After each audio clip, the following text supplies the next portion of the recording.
Hello, and welcome to Teaching with Google.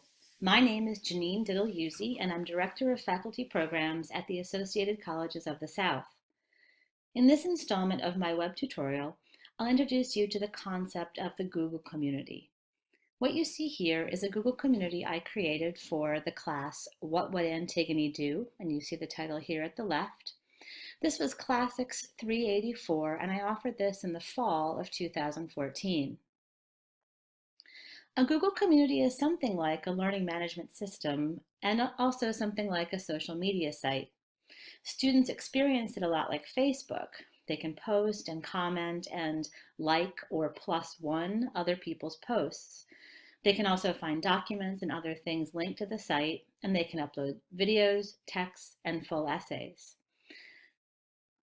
Right now, you're looking at the syllabus page of my Google community. So at the left-hand side at the top, you see Google's symbol for communities, and that's how you can tell where we are. On the right-hand side of the screen, you see my name, or at least part of it, Janine Diddle. The Uzzi is missing. You see my profile picture, which would take us to my Google Plus account. You see a symbol for Google Hangouts, a symbol for finding people, a symbol for Google notifications, and you also see 3 by 3 boxes. This is a Google menu, and if you click on that, all kinds of other options come up for you. Google Calendar, Drive, Sites, and so on.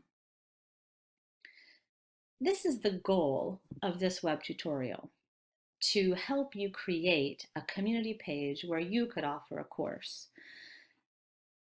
If you look at the left-hand side of the screen, you'll see me scrolling down through a list of menu items.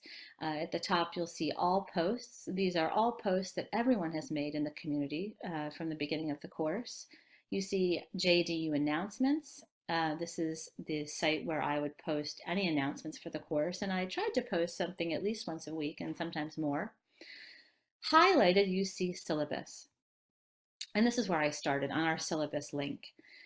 Here, if I click on the syllabus, the link takes us to a Google Doc where students can see the entire syllabus for the course. They can scroll through this. The best part of this from the point of view of the professor is that when you make a change to the syllabus or to any document in Google Docs, that automatically comes back and the changes are made in the linked document. So the change need to be made only once, and then it appears on the Google Community site.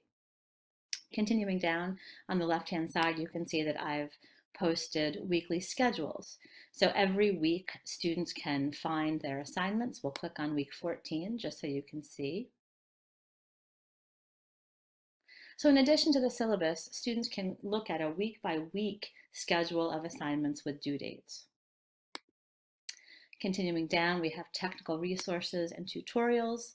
This is where students find videos and information that will help them making posts, using hashtags, uploading videos, and so on. And then there's a category called JDU Video Lectures.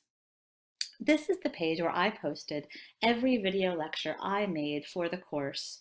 And students could come to this page in the week that a video was due to be watched, but they could also come back and re-watch videos that they found confusing, that they found particularly interesting, and they could use these videos to review for exams and also to prepare for essays and the like.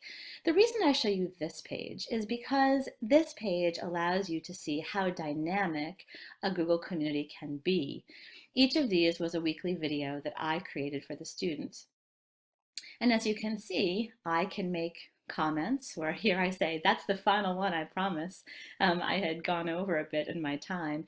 And students can also make comments, or they can plus one, which means they like this post. They can ask questions, they can respond to one another's questions. So Google Communities give you a dynamic platform that functions sort of like a learning management system and sort of like a social media site where students feel very comfortable to get involved and where they actually like to come back again and again to participate. And you can see here that 2 people have liked my comment. Be sure you watch the Euripides and Nietzsche videos in the correct order. Continuing down the left-hand side, you can see that I have asked students to make introductory videos of themselves. There's a link that helps students get to films. I've divided the students into 5 groups. So these are their working groups for the semester, and in each of these categories, students post videos, questions. I have students create and complete assignments in those groups. I have a category for polls, and periodically, since this was a course in ethics, I would ask students to take polls, vote, for instance, on whether they felt Socrates should have been convicted or acquitted. There were links here for assignments where students could post their essays. Each student wrote an op-ed, and they posted their final proposals for their projects, and then finally their final projects. So the work of the course was conducted entirely in the Google community, and this was a site that the students and I built together. And as a result, students felt a great deal of ownership for the site, and this offered us a social experience of the course, even though the course was entirely online.